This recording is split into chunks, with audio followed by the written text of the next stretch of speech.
Deputy commissioner نورالعین صحافت دشمنی پر اتر آئے۔ علیم رؤف ارائیں بانی مرکزی chairman press union of media and journalist group all Pakistan Aleem Rauf Arain نے ڈپٹی کمشنر گجرات نورالعین کی جانب سے صحافیوں پر درج کیے گئے جھوٹے مقدمے کی شدید الفاظ میں مذمت کرتے ہوئے کہا کہ یہ اقدام اس بات کا ثبوت ہے کہ موصوفہ اس اہم ترین عہدے کی اہل نہیں۔ Press union of media and journalist group leader Aleem Rauf Arain نے واضح کیا کہ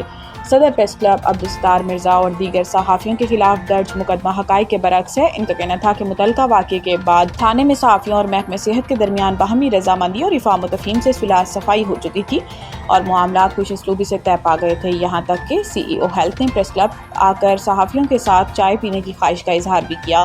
بانی و مرکزی چیئرمین علیم رؤف ارائیں نے کہا کہ ڈپٹی کمشنر نورالعین کے اس اقدام نے ان تمام خدشات کو تقویت دی جو مختلف حلقوں کی جانب سے ان کی میرٹ پر تعیناتی کے حوالے سے ظاہر کرتے ہیں۔ بانی و مرکزی چیئرمین علیم رؤف ارائیں نے وزیر اعلیٰ پنجاب مسلم لیگ نون کے ڈویژنل صدر عابد رضا اور ضلعی صدر نوابزادہ طاہر الملک سے مطالبہ کیا ہے کہ وہ اس صحافت دشمن اقدام کا نوٹس لیتے ہوئے نورالعین کو فوری طور پر گجرات سے ٹرانسفر کریں تاکہ صحافیوں کا اعتماد بحال ہو اور آزادی اظہار پر قدغن کی کوشش ناکام بنائی جا سکے۔